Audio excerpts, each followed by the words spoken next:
name is Jason Amos. I'm a digital curator and collector, and I run Layer Digital Studios. An NFT is data connected to a piece of media. So whether that be a photo, a short video, an MP3, those can all be NFTs. So NFTs are unique because they represent ownership and individualized ownership. So I know my NFT versus your NFT, we know the difference between the two. Each one of these NFTs are specifically and unique to the owner. I mean, we've also had NFTs, like I said, that represent ownership in a piece of property. People that are putting their house on the blockchain. There's people putting membership, like people now who have $5,000 conferences that people go to. It's a way for me to present value to you and then also allow you to hedge inflation. Because imagine if now a conference 5 years from now is 10 grand to go to, you paid 5 grand for the NFT. So not only was it your access pass, it was an asset that basically doubled in value in whatever period of time that was. So there's so many different ways for NFTs to be used. I feel like we're just now unlocking and beginning to understand how traditional and legacy marketplaces and traditional and legacy access gateways will be replaced by digital. Another important part about NFTs is that it breaks down the barriers to access. In the traditional art market, you might make a call to a gallery because you're interested in the piece, and they will literally pat you down and want to know who you collect. Send us some verification of your ownership, show us some receipts, tell us who we can call from other galleries that can verify that you're a collector of these pieces. And now all of that is kind of being eliminated. You have now artists being able to connect directly with the people who want to support them the most. You have them being able to offer art at different levels, different price points to people no matter where they are in their investment journey and how much they can afford to invest.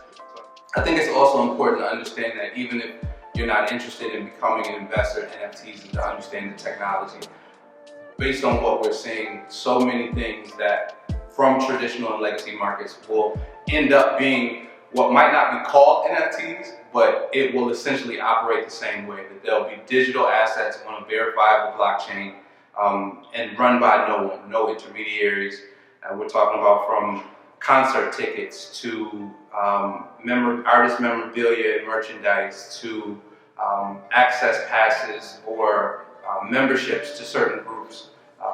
Anything that was in the traditional market that you had to own physically and verify that it was real, the authenticity of that item is going to eventually go away. Even down to driver's license, we've had different municipalities talk about digitizing driver's license and being able to put that on your phone. So now we hear this conversation of metaverses and then people using NFTs within those metaverses. So owning digital assets will not replace owning physical assets, but will be as an equal component or portion of what people do in their online lives. The youth, the kids of today are already aware of this technology. They've been using it without actually putting a name to it. So now that's essentially what's happening is digital assets being given a name, something that people can point to and say, yes, that's an NFT. And now it's being able to unlock some of the additional benefits that come with digital assets as far as ownership and transferability and verifiability is the biggest part of what makes NFTs a growing market that will continue to change things, change the landscape of the traditional markets. One of the hugest benefits of NFTs is verifiability, and you can authenticate ownership in a chain of custody. So I know that this product that I'm buying came from this company or came from this person. So in the case of you buying a physical good, if an NFT accompanies that, I can then see that this officially came from the North Face factory. I know that this jacket is legitimate. If I purchase a piece of art, I know that the art was minted by this wallet. I know it came from the artist's wallet, so I can verify it. So I think one of the hugest benefits of NFTs as far as economics are being able to scale effectively, and then also to reach communities that could not be reached prior to. I think that even with the internet, a lot of times availability is always going to be scarce, but I think that we were unable sometimes to give access to and visibility to from the LGBT community to other minorities.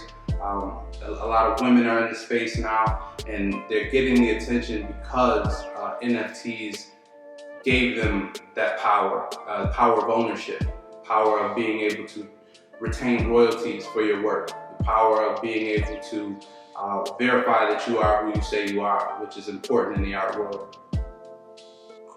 Blockchain is just a public ledger, and to put it as simple as possible, it's just a public ledger. So it's similar to how anyone can walk into the library and how we used to have a card catalog when we were kids and you can see what's available. A blockchain is just a public ledger of information. So there have been multiple different blockchains and instances prior to it being blockchain that actually runs digital assets similar to Bitcoin network, Ethereum network, but the blockchain is simply just a public ledger. So it's a way to have distributed information across multiple different computers, multiple different servers that share that information and can verify and check with each other on the authenticity of that information. So nobody can fake a transaction, right? So if you were to have, in the non-blockchain world, somebody could go in and change something, a hacker, a bad actor, so could go in and change some of that information, and you would never be able to know that that change was made. Now, with blockchain, we have multiple different points of failure. We have multiple different computers cross-checking themselves, cross-checking each other to verify that these transactions were real and actually took place. So you have a system now that's virtually unbreakable. I think the largest myth with NFTs is that they're worthless, or that they're a scam.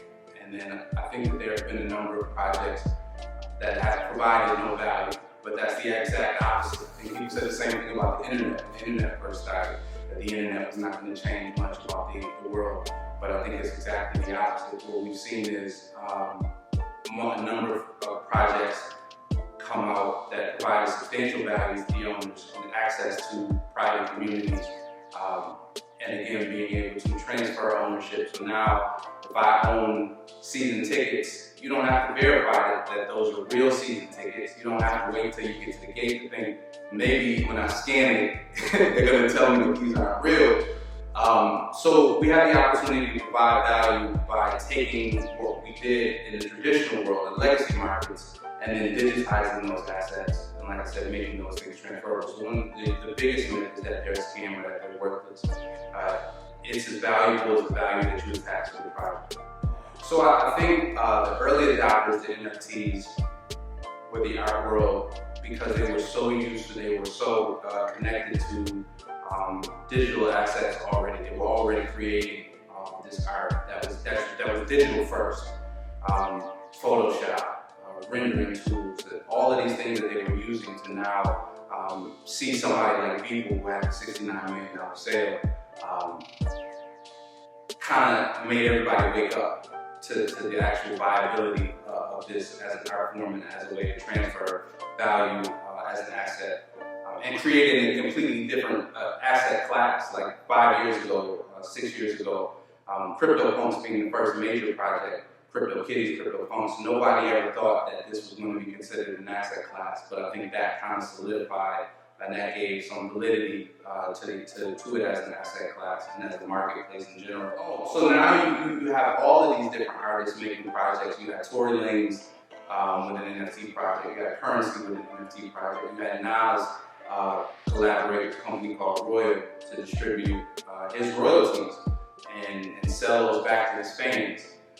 So from what was fringe artists and people that were not necessarily mainstream, you have everyone recognizing the value of being able to retain ownership and being able to monetize. A lot of times as creators, whether people are comedians, whether they are rappers, whether they are artists, there's a lot of times people take co-op what they have. People want to call them culture versus culture or whatever, but there's a lot of times where we have a problem retaining ownership and actually being paid for creative work, and NFTs give us the ability to do that.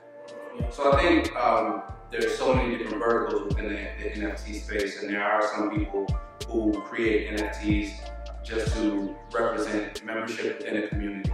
So there are folks who join private groups, and NFTs are the gateway pass for you to access whatever assets that community provides, whether it's merchandise for board apes that you can't have unless you're an asset holder, unless you're an NFT holder, down to, like I said, people distributing royalties, you purchasing an investment vehicle being a portion of some of the album royalties is another vertical, down to people distributing their art that way.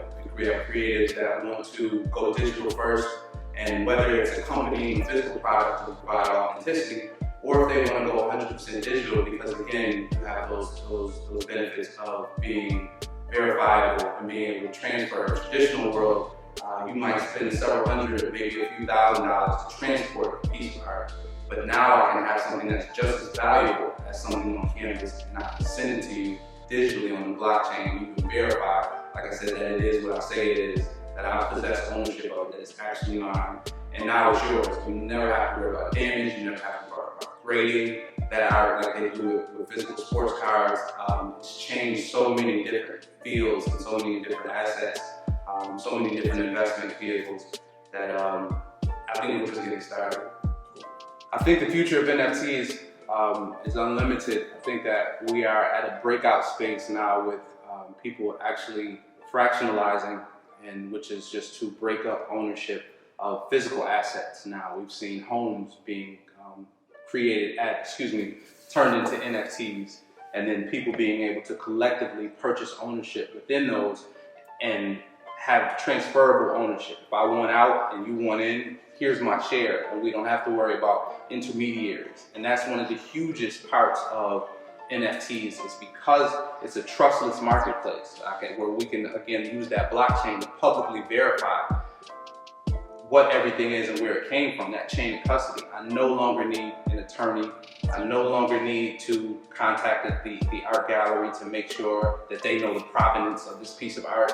I no longer have to make sure that this is a real sports card, that this is a real Kobe rookie. I can verify that it came from Topps, or it came from Fanatics, or that it came from whomever, it came from NBA Top Shot. I know exactly who the owner was prior to.